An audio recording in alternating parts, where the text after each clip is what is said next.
Hello everyone, आज के इस वीडियो में बहुत ही महत्वपूर्ण प्रश्न को लेकर आए हैं जो कि ओजोन परत से है क्वेश्चन। इसमें बहुत डिटेल से हम अच्छे से जानेंगे। और देखिए, आप चाहे एमए के स्टूडेंट हो या बीए के स्टूडेंट हो, जिसका भी ये पर्यावरण है ये सबके लिए सभी सेम रहता है। ठीक है, पर्यावरण में यही सब आता है। ग्लोबल वार्मिंग, जैव विविधता, पारिस्थितिकी और जो है कि ओजोन परत, ये सभी जो है पर्यावरण के परिभाषा, ये सब आता ही है। ठीक है, तो आप सबके लिए मतलब ये दोनों लोग पढ़ सकते हो।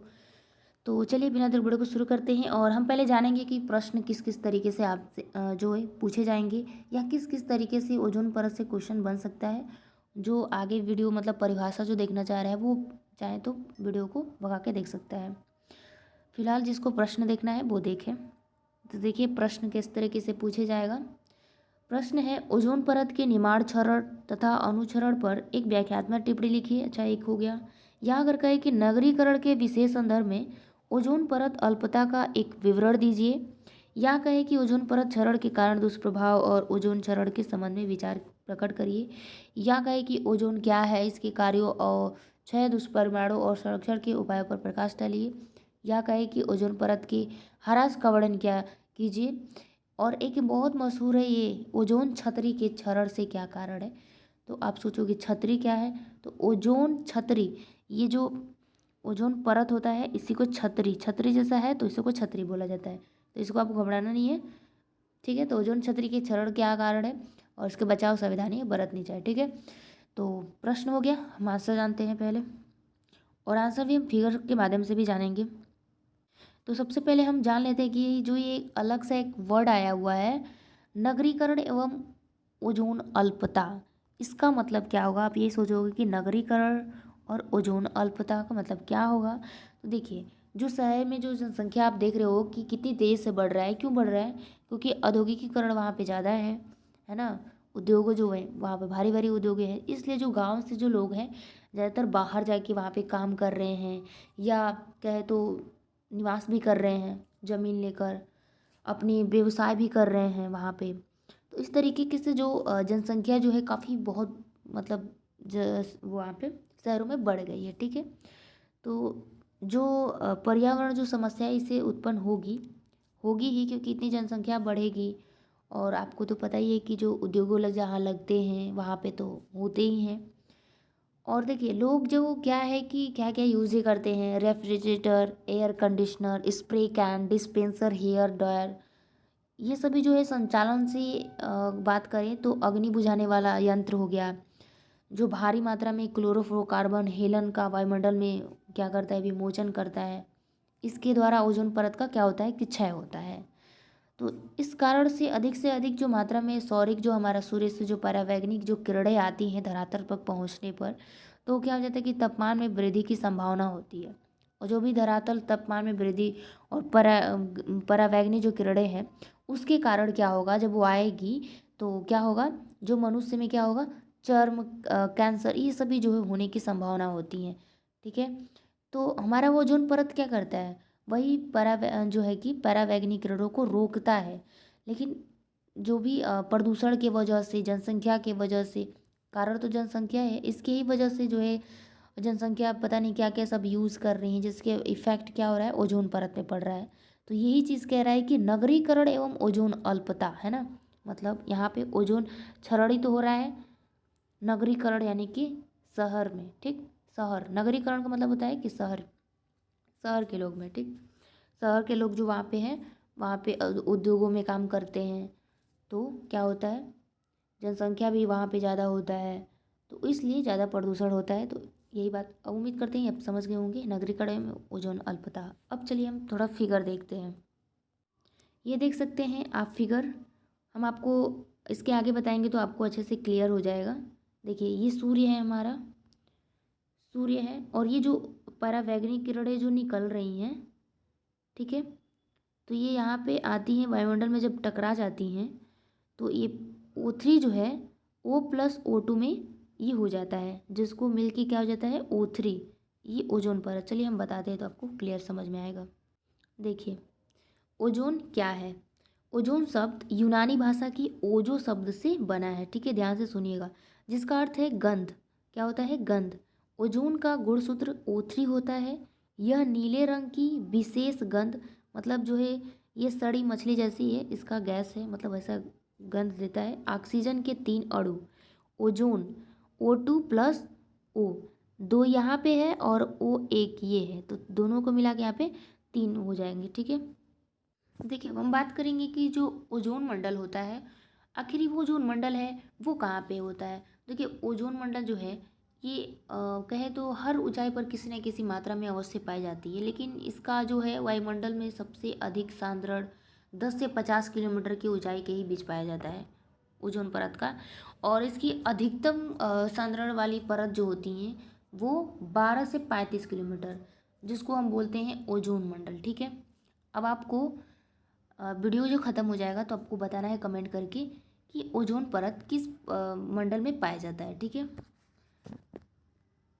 अब हम जानेंगे कि जो सूर्य से आने वाली जो परावैंगनी जो किरणें होती हैं, इसको अल्ट्रावायलेट रे कहते हैं, रेज कहते हैं। ये 3 प्रकार के होते हैं। पहला तो परावैंगनी ए तरंग है ना, ये जो तरंग दैर्घ्य इसकी बात करें तो 320 से 400 नैनोमीटर होता है। दूसरा परावैंगनी बी, ये जो होता है इसका तरंग दैर्घ्य 280 से 320 नैनोमीटर होता है। और तीसरा परावैंगनी जो किरण है वो उसको सी कहते हैं। ठीक, परावैंगनी सी, इसका तरंग दैर्घ्य 220 से 280 नैनोमीटर होता है। ठीक है, और अब यहाँ पे नोट है कि जो ओजोन परत जो है इसकी मोटाई नापने की, कि ओजोन परत है किसी मंडल में कितनी तह तक, मतलब कितनी मोटे तक ये है, तो उसके लिए किसका प्रयोग किया जाता है, तो डाप्सन का। ठीक है, याद रखिए डाप्सन का। जिस तरीके से हम नोट बनाए हैं उस तरह से आप लिखोगे एग्जाम में तो बहुत अच्छी बात है। ठीक है, बहुत अच्छे से लिखे हैं इसमें। अब एक एक हेडिंग पे हम चर्चा करेंगे। अब देखिए हमने जाना कि ओजोन परत क्या है, पराबैंगनी किरण के भी बारे में हमने जाना। अब हम बात करेंगे कि ओजोन परत क्षरण के कारण, आखिर ओजोन परत क्यों मतलब क्षरण इसका क्यों होता है। ओजोन परत को नुकसान, ठीक, क्षरण का मतलब नुकसान, तो ओजोन परत को नुकसान पहुंचाने वाले पदार्थ ओजोन क्षयकारी पदार्थ कहलाते हैं, जबकि उन विकल्पों को जिनसे O3 परत को नुकसान बहुत कम होता है उनको ओजोन मित्र पदार्थ कहते हैं। मतलब खास तौर मतलब नुकसान नहीं होता है तो उसको क्या कहेंगे, ओजोन मित्र पदार्थ कहेंगे। ठीक है, देखिए प्रमुख ओजोन क्षयकारी पदार्थ वो कौन कौन से पदार्थ, मतलब गैसें हैं जिनकी वजह से जो है ओजोन परत का क्षरण होता है। तो ये आपको हमेशा याद रखना पड़ेगा, यही जो है 9 गैसें, ये हमेशा आपको याद रखना पड़ेगा। क्लोरोफ्लोरोकार्बन, ठीक है, carbon tetrachloride, methyl chloroform, tetrachloroethylene, methyl bromide, halons halons 1220, N propyl bromide, hexa chlorobutyne. देखिए इसको याद कर लीजिएगा। ठीक है, आपको कभी भी ये काम करेगा, इसको आपको याद कर लेना है। अब बढ़ते हैं नेक्स्ट हेडिंग की ओर।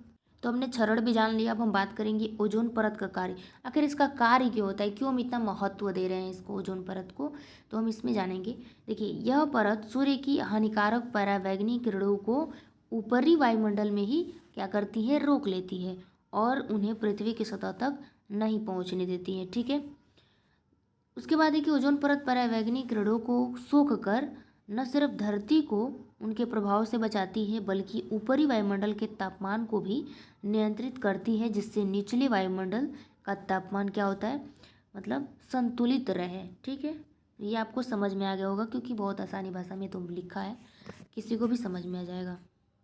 अब हमने क्षरण भी जान लिया और ओजोन परत का कार्य भी जान लिया। अब इसका हम जानेंगे कि इसका दुष्प्रभाव क्या है, ओजोन परत क्षरण के दुष्प्रभाव क्या है। ठीक है, हमने तो उसमें जाना है कि जो गैसें हैं उसकी वजह से क्षरण हो रही हैं, क्षयकारी हैं, लेकिन उसका दुष्प्रभाव क्या है तो देखिए बहुत खतरनाक है। देखिए पहला, विभिन्न चर्म रोग होगा, चमड़े मतलब चमड़े पर रोग होगा, चर्म कैंसर होगा, मोतियाबिंद, त्वचा की कोशिकाओं में टूट फूट, सूक्ष्म रक्त वाहिनियों का फूलना, आँखों में सूजन तथा घाव, प्राणियों में प्रजनन क्षमता व प्रतिरोधक क्षमता में कमी, पौधे के विकास में बाधा होगी। सोच लीजिए पौधे के विकास में भी बाधा डालेंगी, पत्तियों का आकार छोटा होगा, वैश्विक तापमान में वृद्धि मतलब ग्लोबल वार्मिंग, मृदा का बंजर और अनुपजाऊ होना।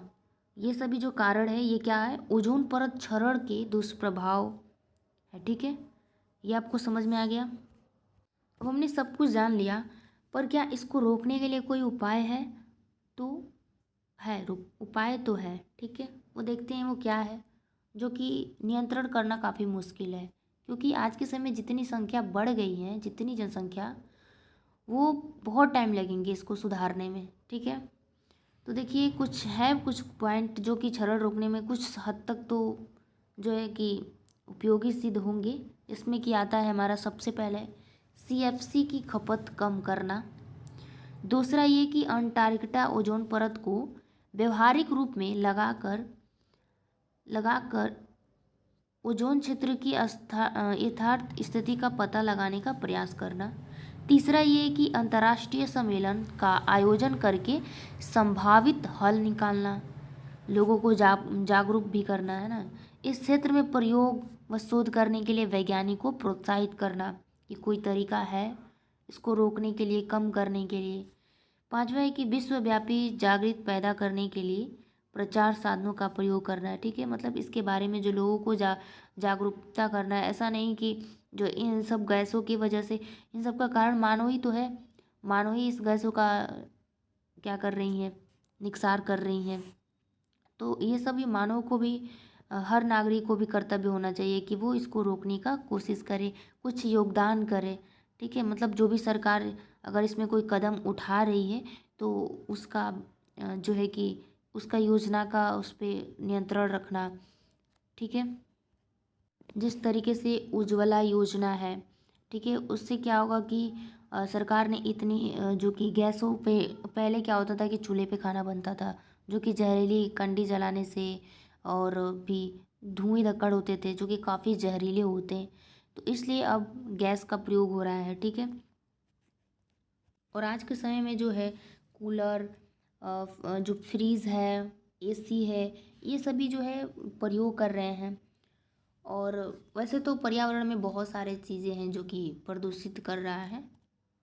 तो उम्मीद करते हैं वीडियो अच्छा लगा हो। अच्छा लगा तो लाइक शेयर कमेंट ज़रूर करिएगा, क्योंकि हमने बहुत आराम आराम से हम आपको पढ़ाए हैं इसमें, और बहुत मेहनत करके मैं इसको अच्छे से, बहुत आसान भाषा में मैंने लिखा था हेडिंग वाइज। ठीक है, तो प्लीज़ वीडियो कैसा लगा हमें ज़रूर बताइएगा कमेंट करके। मिलते हैं नेक्स्ट वीडियो में, तब तक के लिए जय हिंद।